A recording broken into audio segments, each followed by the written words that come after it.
Mis hermanos, buenas noches a todos. Quiero que empecemos la noche orándole al Señor. Dios, Padre de gloria, más Padre, estoy contigo por tanta misericordia, por tanto favor para nosotros tus hijos, Señor. Gracias, Padre, porque a pesar de tantas adversidades, tantas dificultades, Padre, que hoy vive el mundo, tú nos has cuidado, nos has protegido y nos has librado del mal. Padre, gracias porque tus misericordias son nuevas cada mañana. Gracias, Padre, porque tu palabra dice que tú te deleitas en misericordia para con tus hijos. Padre, gracias por permitirnos ver, vivir un día más de vida, Señor. Padre, gracias porque a ti te ha placido, Señor, que esta noche nos podamos reunir como iglesia a través de estos medios y a través de tu Espíritu Santo con el cual tú nos has dado. Padre, gracias por este tiempo que tú nos regalas y gracias por darnos la oportunidad, el privilegio, Padre, de poder abrir tu palabra en esta noche. Padre mío, pero entregamos en tus manos, Padre, todo este tiempo. Padre, que seas tú obrando, Padre, utilizándome, Padre, en esta noche como instrumento en tus manos, Señor. Padre, que no sea ni pensamiento humano, ni palabra humana, ni decisión humana, Padre, sino que seas tú, Padre, tomándome como instrumento en tus manos, Padre, para exponer tu palabra delante de mis hermanos, con autoridad, con propiedad, con denuedo, Padre. Padre mío, pero que no seamos también hacedores de tu palabra. Padre mío, por favor, graba tu palabra en nuestra mente y en nuestros corazones, Señor. Padre, que sea tú, Señor, hablando a nuestras vidas primeramente. Por eso colocamos este tiempo en tus manos, Señor. Seas tú orando en todo momento, Padre, Padre, con la acción de gracias, en el nombre precioso de tu Hijo amado, nuestro Señor Jesucristo. Amén. Mis hermanos, y hace unos días tuve la oportunidad de compartir la palabra, y en realidad esa palabra que pudimos compartir hace unos días iba prácticamente direccionada, iba más hacia las personas que no han tenido el privilegio y el gozo de tener a nuestro amado Señor Jesucristo en su vida como su Señor y Salvador. Iba esa palabra para aquellos que aún no han reconocido al Señor Jesucristo en su vida. Y ese fue en ese momento que pude compartir la palabra para ellos. Pero hoy quería compartir una palabra con ustedes, mis hermanos, aprovechando que los miércoles, por lo general, venimos más creyentes, más hermanos, y pocos invitados vienen los miércoles. Y quería traer una palabra especialmente para el pueblo de Dios, para el creyente. Y quería que miráramos, hermanos, en el libro de Ageo, el profeta Ageo. El profeta Ageo, que los que de pronto demoran un poquito en encontrarlo, está un poquito antes de Mateo. Está Malaquías, está Zacarías y ahí está Ageo, antes de Mateo.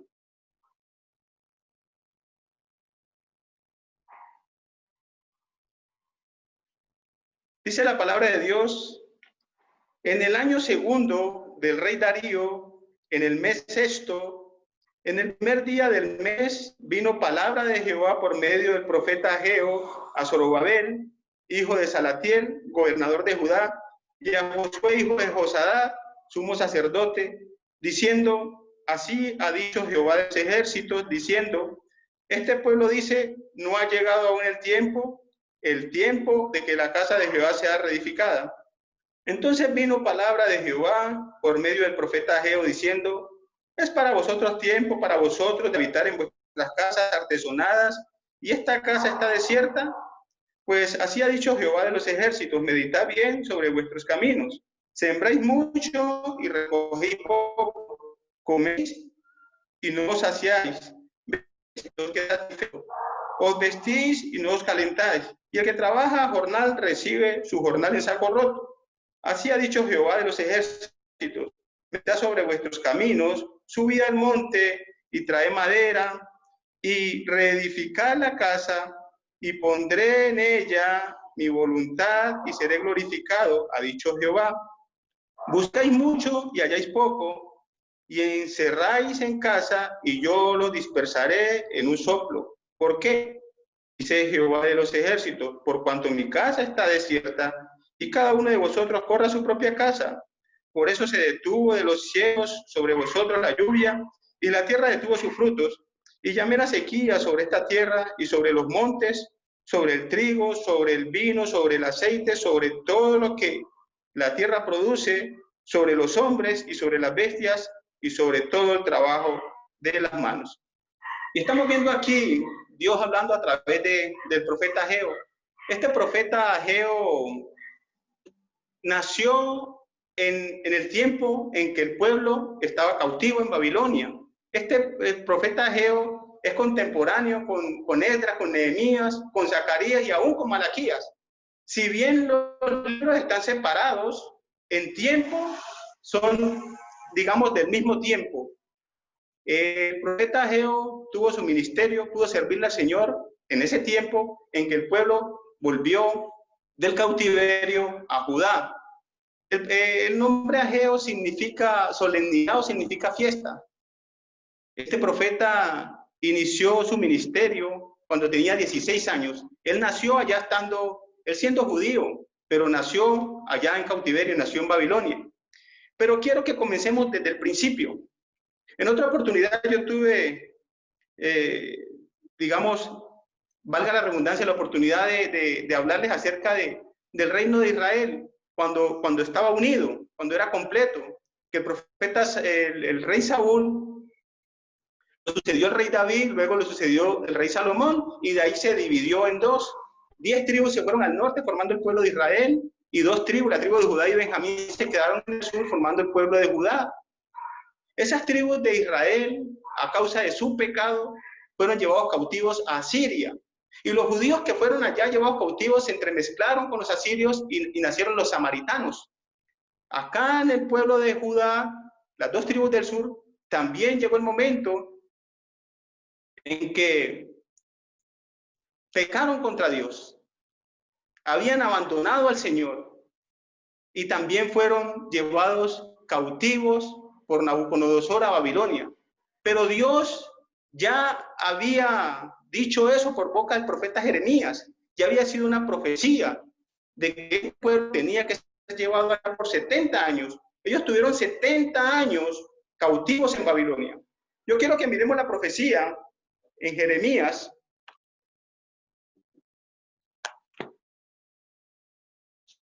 En Jeremías capítulo 25, dice el versículo 11, toda esta tierra será puesta en ruinas y espanto. Servirán naciones al de Babilonia 70 años. 70 años. Y cuando sean cumplidos los 70 años, castigaré al rey de Babilonia y a aquella nación por su maldad, ha dicho Jehová, y a la tierra de los caldeos, y os convertiré en desierto. Entonces vemos aquí la profecía que Dios había dicho por medio del profeta Jeremías. No solamente de que iban a estar 70 años, sino que la profecía era también que después de que cumplieran 70 años allá, iban a regresar a la tierra. Y vemos también que el profeta Isaías, hablando ahí en Segunda de Reyes,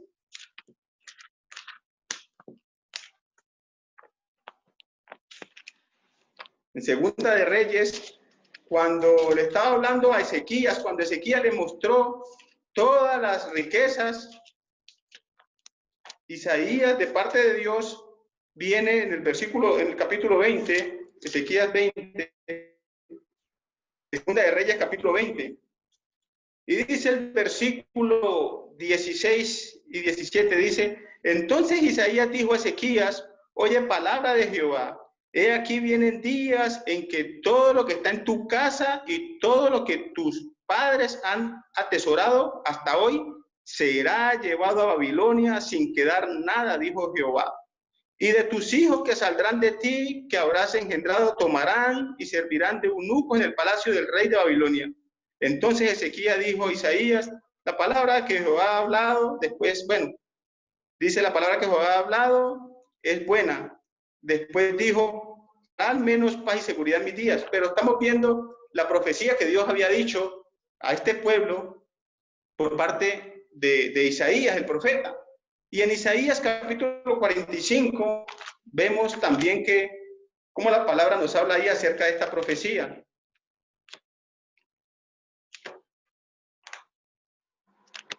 Isaías capítulo 45, dice el versículo 12,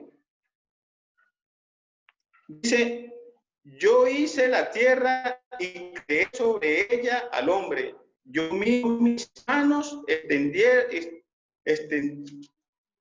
extendieron los cielos y a todo su ejército mandé. Yo lo desperté en justicia y enderezaré todos sus caminos. Él edificará mi ciudad y soltará mis cautivos, no por precio ni por dones, dice Jehová de los ejércitos. Entonces vemos aquí las dos profecías, de que iban a ser llevados cautivos a Babilonia por Nabucodonosor, pero también que después de 70 años vendrían otra vez a su pueblo, a Judá, a restaurar acá en Jerusalén.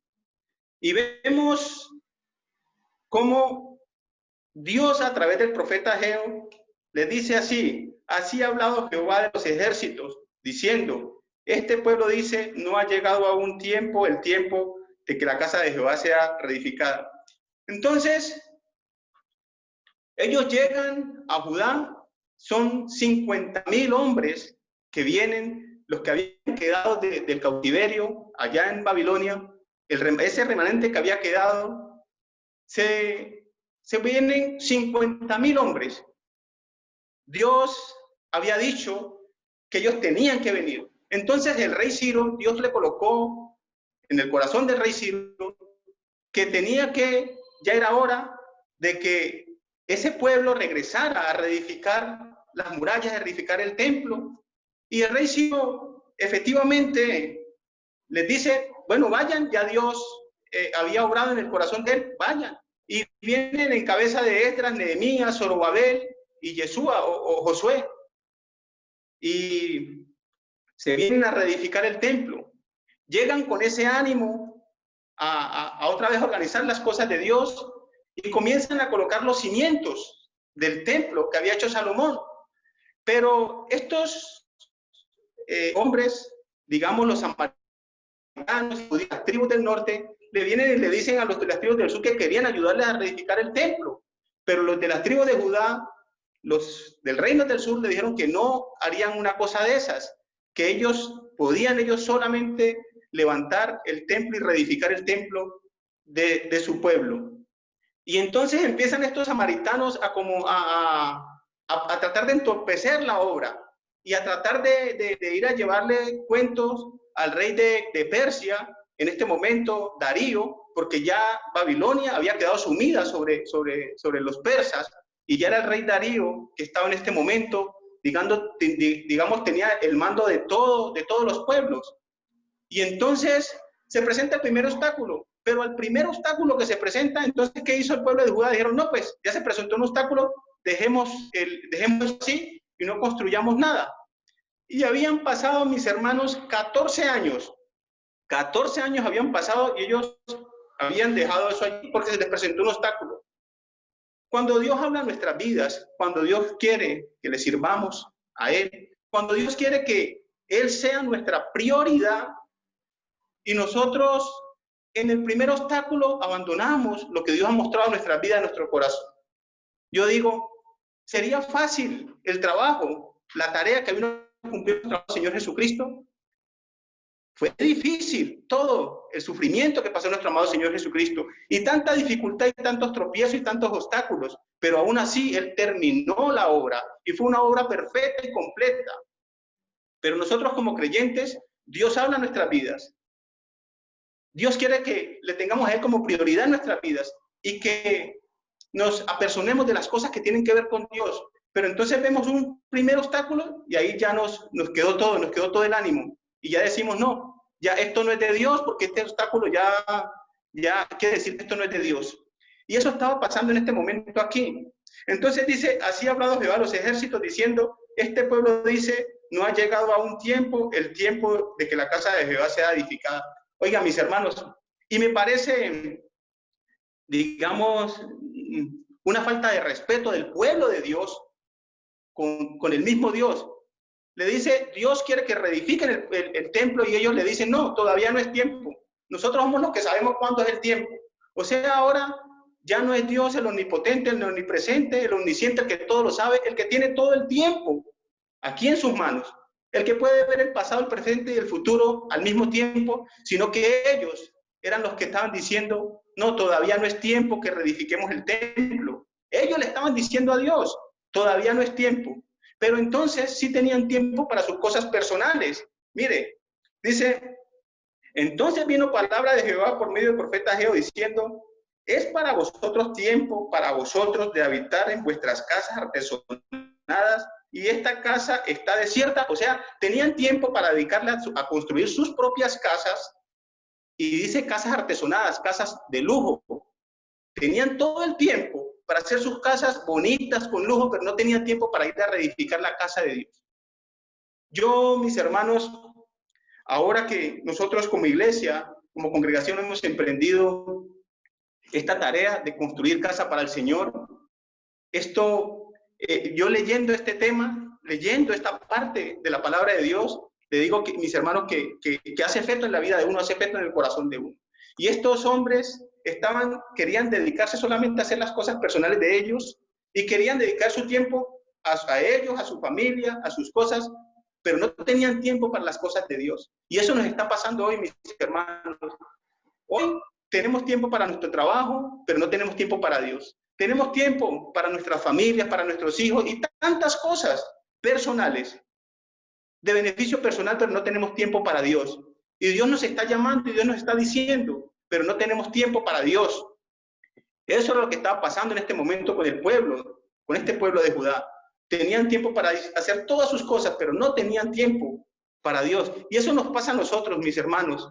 Entonces, usted habla con algún hermano y dice, no, hermanito, es que yo salgo a trabajar a las 6 de la mañana y regreso a las 10 de la noche. Pero entonces no tiene tiempo antes de las 7 de la mañana de orarle al Señor, no tiene tiempo después de la noche de hacerle una oración al Señor, porque llega cansado y sale muy temprano. Y el sábado y el domingo no trabaja, pero el sábado y el domingo no trabaja y no le dedica un tiempo al Señor porque es que es el tiempo para él descansar porque trabajó toda la semana. Y así sucesivamente, cada día sacamos más excusas y no le damos el primer lugar a las cosas de Dios. No le damos la prioridad en nuestras vidas a las cosas de Dios. Y eso es lo que está diciendo aquí, Dios le está diciendo a este pueblo a través del profeta Ageo. Es para vosotros tiempo, para vosotros de habitar en vuestras casas artesonadas, y esta casa está desierta, o sea, la casa de él está desierta. Pues así ha dicho Jehová de los ejércitos, meditad bien sobre vuestros caminos, sembráis mucho y recogéis poco, coméis y no os saciáis, bebéis y no quedáis satisfechos, os vestís y no os calentáis, y el que trabaja jornal recibe su jornal en saco roto. Miren, mis hermanos, yo no quiero relacionar, digamos, las situaciones o la pobreza de un creyente con el pecado o con el que no le dé la prioridad a las cosas de Dios. Pero en un gran porcentaje, en la mayoría de los casos, cuando un creyente le está yendo mal, es porque no tiene a Dios como prioridad en su vida. En la mayoría de los casos. No quiero decir que esto sea una regla general, no quiero decir que siempre pasa así, pero en la mayoría de los casos, cuando nosotros como creyentes no tenemos a Dios como prioridad en nuestras vidas, nos empieza a ir como a perro en misa.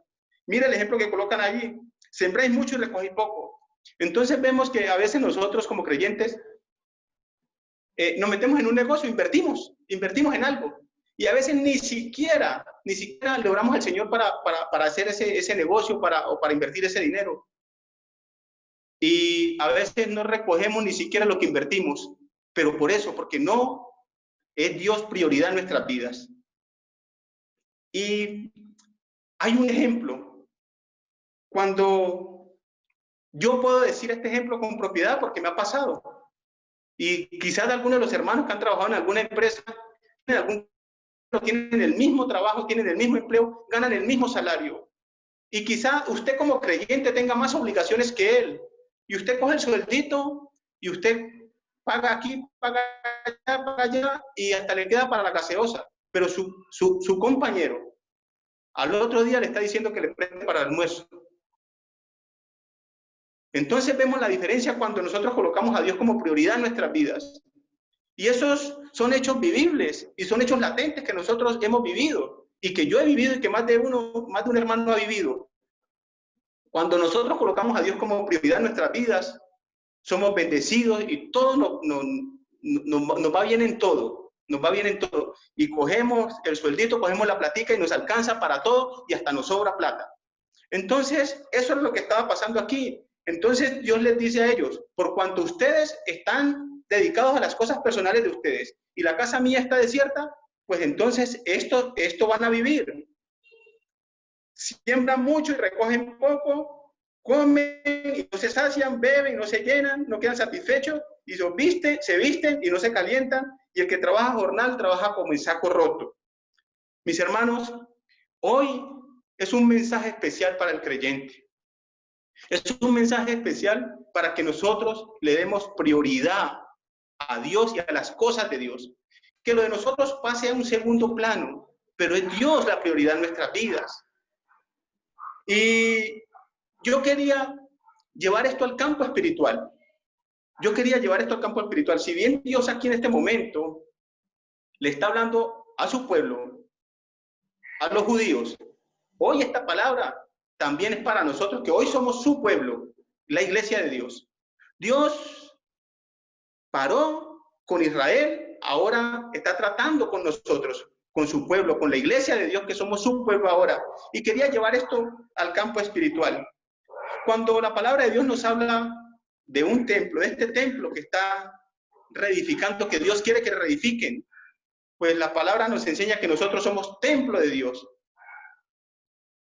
Y nos está hablando hoy a nuestra vida, a aquellos que si no tenemos a Dios como prioridad en nuestras vidas, nos está diciendo que tenemos que reedificar nuestro templo, nuestra vida, que es el templo de Dios. ¿Y qué dice la palabra acerca de que nosotros somos templo de Dios? Miremos, por favor, en 1 Corintios. Ahora ya no es el templo hecho de manos, no son los ladrillos, sino que es nuestro cuerpo, el templo de Dios, nuestra vida, el templo de Dios. 1 Corintios capítulo 6, dice el versículo 19, dice así: ¿o ignoráis que vuestro cuerpo es el templo del Espíritu Santo, el cual está en vosotros, el cual tenéis de Dios, y que no sois vuestros, porque habéis sido comprados por precio? Glorificad pues a Dios en vuestro cuerpo y en vuestro espíritu, los cuales son de Dios.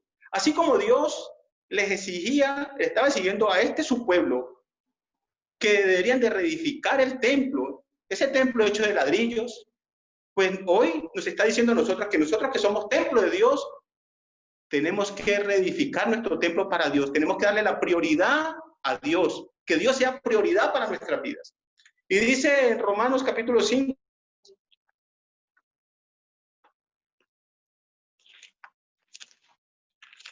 Romanos capítulo 5 dice el versículo 5, y la esperanza no avergüenza, porque el amor de Dios ha sido derramado en nuestros corazones por el Espíritu Santo que nos fue dado. Ha sido derramado en nuestros corazones por el Espíritu Santo que nos fue dado. Dice Romanos 8:9. Romanos capítulo 8, el versículo 9 dice así: mas vosotros no vivís según la carne, sino según el Espíritu. Si es que el Espíritu de Dios mora en vosotros, y si es que alguno no tiene el Espíritu de Cristo, no es de él. Por eso les decía en un momento, mis hermanos, que hoy quería compartir la palabra de Dios con ustedes, pero especialmente para el creyente, para aquella persona que ha tenido un nuevo nacimiento, para que sepa que el templo, que su cuerpo es templo de Dios, y que así como le exigía a este pueblo reedificar el templo, hoy nos está diciendo a nosotros que si no le tenemos a él como prioridad en nuestras vidas, reedifique el templo.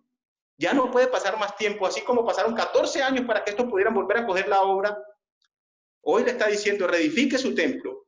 Y dice en Hechos capítulo 17,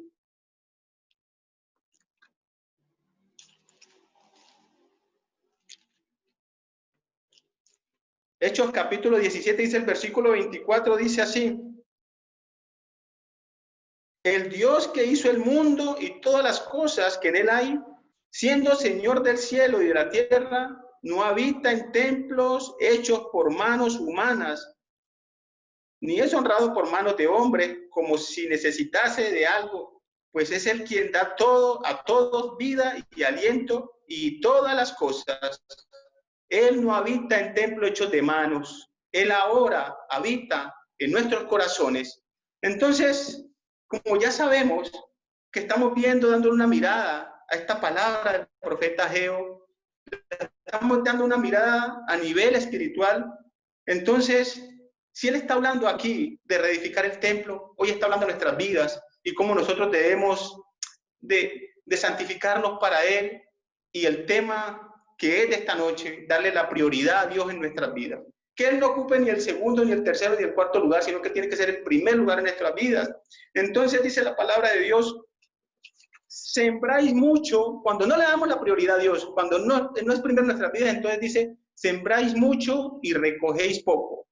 Y entonces, llevando esto al campo espiritual, nosotros, cuando no le estamos dando esa prioridad a Dios y vamos a sembrar, a compartir la palabra con otra persona, entonces vemos que a veces le predicamos la palabra al vecino, al amigo y a muchas personas, pero no vemos el resultado. No vemos el resultado. Pero ¿cómo vamos a ver el resultado si usted que está sembrando la palabra de Dios, si usted que está predicando la palabra de Dios, no tiene a Dios como prioridad en su vida? ¿Cómo pues pretende tener frutos? ¿Cómo puede recoger la cosecha? Entonces, vamos a ver qué dice la palabra de Dios acerca de eso. Primera de Corintios, capítulo 9.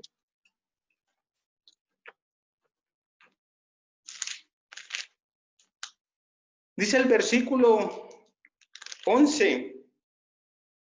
Dice, si nosotros sembramos entre vosotros lo espiritual, hablando del apóstol Pablo, dice gran cosa si segáramos de nosotros lo material, pero quería concentrarme en la primera parte donde dice, si nosotros sembramos entre vosotros lo espiritual, cuando nosotros estamos, digamos, sembrando la palabra de Dios, sabemos que el que le da el crecimiento es Dios, pero nosotros, es nuestra obligación como creyentes, predicar el evangelio. Eso es sembrar la palabra de Dios, predicar el evangelio. Y dice la palabra en Eclesiastés, el capítulo 11.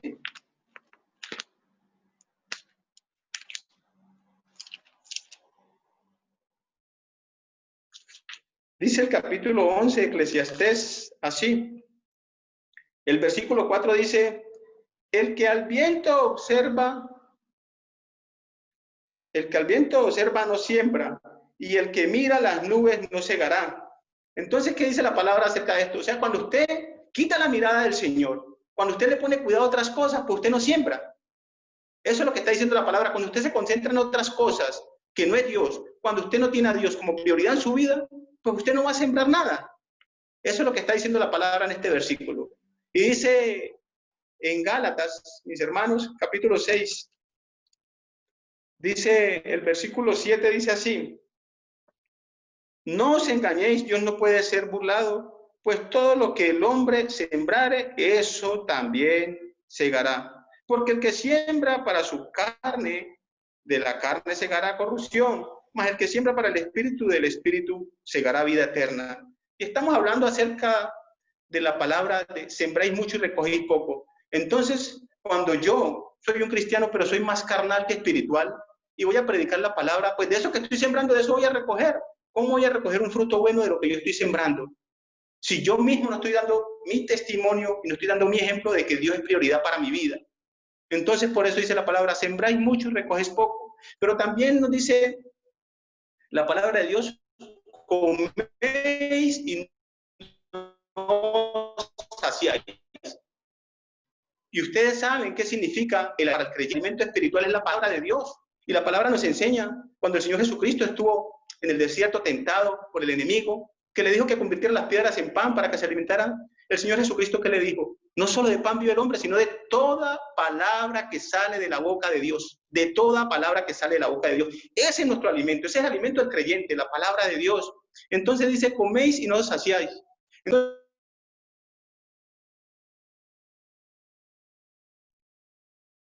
vemos a algunos hermanos que cada día usted los ve que o estudian la palabra y no la entienden, y cada día reciben prédica, reciben palabra, pero no prosperan, no pelechan. No pelechan, porque Dios no es la prioridad en sus vidas y no pelechan. Y usted lo ve que todo el tiempo están tomando leche y todo y se quedan ahí. No engordan espiritualmente, es que siempre dice coméis y no os saciáis. Y quería mirar en 1 Corintios el capítulo 3 acerca de ello. 1 Corintios capítulo 3 dice el versículo 2 así: os di a beber leche y no vianda, porque aún no era capaces ni soy capaces todavía. Os di a beber leche y no vianda, porque siempre están ahí tomando la leche, pero no prosperan, no pelechan, no les hace efecto la comida espiritual. Y dice Hebreos, pero no les hace efecto, es porque no tienen a Dios como prioridad en su vida. Dice Hebreos capítulo 5,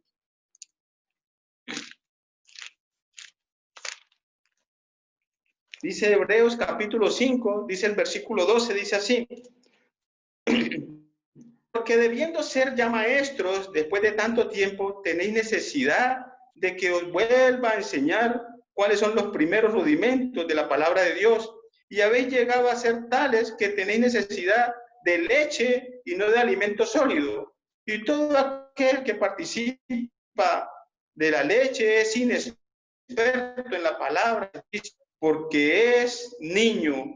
Pero el alimento sólido es para los que han alcanzado madurez, para los que por uso tienen los sentidos ejercitados en el discernimiento del bien y del mal.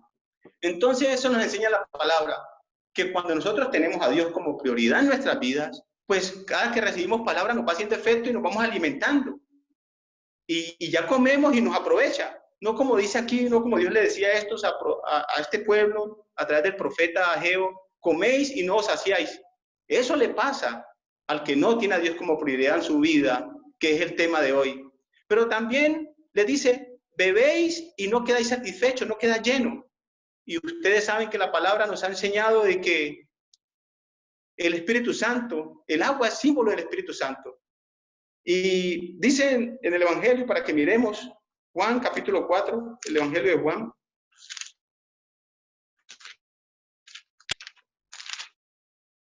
Dice el Evangelio de Juan capítulo 4, versículo 14. Dice: mas el que bebiere del agua que yo le daré no tendrá sed jamás, sino que el agua que yo le daré será el agua en él, una fuente de agua que sale para vida eterna. Y ahí mismo en el Evangelio de Juan, el capítulo 7, el capítulo 7, el versículo 37 dice así: en el último y gran día de la fiesta, Jesús se puso en pie y alzó su voz diciendo: si alguno tiene sed, venga a mí y beba. El que cree en mí, como dice la Escritura, de su interior correrán ríos de agua viva. Entonces vemos que el Espíritu Santo es símbolo del agua. Entonces dice: bebéis y no queda satisfecho. ¿Cuándo un creyente bebe y no queda satisfecho? Cuando nosotros nos convertimos al Señor, dice la palabra que somos sellados con el Espíritu Santo de la promesa. Somos sellados con el Espíritu Santo. Todos los creyentes somos sellados. En Él también vosotros, habiendo oído la palabra de verdad y el evangelio de vuestra salvación, y habiendo creído en Él, fuisteis sellados con el Espíritu Santo de la promesa. Entonces, todos somos sellados con el Espíritu Santo de la promesa. Pero en nosotros está si el Espíritu, si estamos llenos del Espíritu o si contristamos el Espíritu. En la palabra de Dios podemos encontrar varios ejemplos de hombres. Los apóstoles estando en la iglesia con creyentes y siempre escogían a unos varones que estuvieran llenos del Espíritu Santo. ¿Y cuáles eran esos varones que estaban llenos del Espíritu Santo? Pues aquellos que tenían a Dios como prioridad en sus vidas. Porque los otros tenían el Espíritu Santo, pero tenían el Espíritu Santo quizá contristado, apagado, porque para ellos Dios no era prioridad en su vida. Pero el creyente que tiene a Dios como prioridad en su vida mantiene lleno del Espíritu Santo. Y por eso a estos hombres les decía: bebéis y no queda satisfecho. Y llevándolo a la vida espiritual, hablando del Espíritu Santo en nuestras vidas. Y quiero que miremos por favor en Efesios capítulo 4.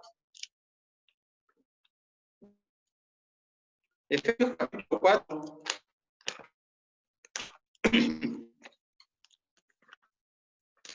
el versículo 30.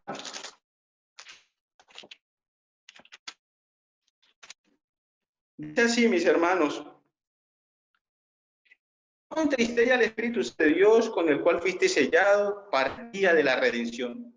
No contristéis al Espíritu Santo, sellado. Y ahí 5, capítulo 18 dice: no os embriaguéis con vino, en lo cual hay disolución. Antes bien, sé lleno del Espíritu Santo.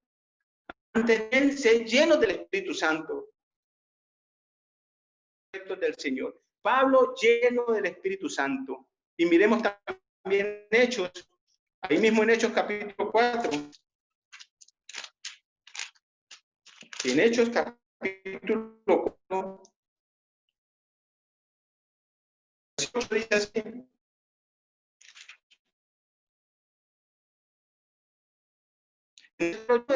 le digo, gobernantes del pueblo cristiano de Israel, acerca del beneficio, hombre enfermo, de qué manera este haya sido sanado. Pablo lleno del Espíritu Santo. Y ahí mismo, el libro de Hechos, en el capítulo 13,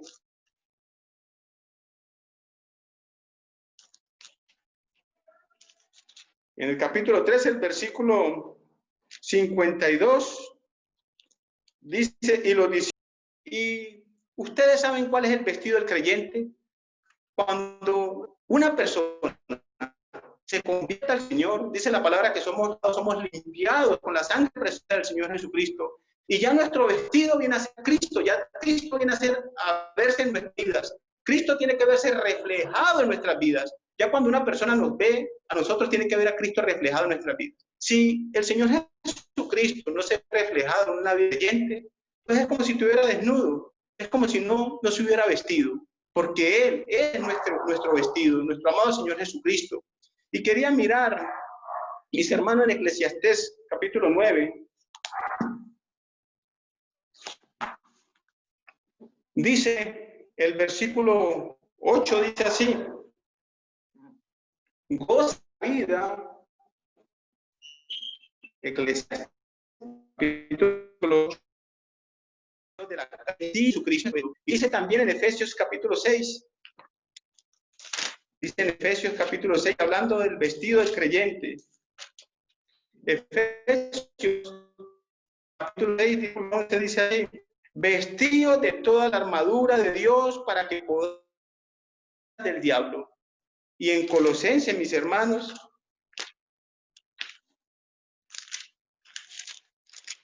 dice en Colosenses, el capítulo 3, el versículo 12, dice así: vestíos pues como escogidos de Dios, santos y amados, de entrañable misericordia, de benignidad, de humildad, de mansedumbre, de paciencia, soportándonos unos a otros y perdonándonos unos a otros, si alguno tuviere queja contra otro, de la manera que Cristo perdonó, así también hacedlo vosotros. Y sobre todas estas cosas, vestíos de amor, que es el vínculo perfecto. El creyente está vestido con su Señor, está vestido con nuestro amado Señor Jesucristo. De modo que cuando usted no tiene a Dios como prioridad en sus vidas, pues las acechanzas del enemigo entran directamente a su vida y le vienen a perjudicar y vienen a traerle daño a su vida, porque no es como debe ser vestido. Y también dice la palabra de Dios, mis hermanos, me está cogiendo la noche: el que trabaja recibe su jornal en saco roto. Y yo siempre he dicho que el ser creyente, nosotros tenemos una profesión, esa es nuestra profesión. Eso no es que, yo soy creyente y ya, yo ya me convertí al Señor y ya, tenemos una profesión. Pablo dice: yo he acabado la carrera, he guardado la fe. Pablo tiene su vida cristiana como una profesión. Y entonces dice, cuando nosotros trabajamos, cuando nosotros nos convertimos al Señor, tenemos que trabajar para el Señor. Este es nuestro trabajo. Dice la palabra en 1 Corintios capítulo 9.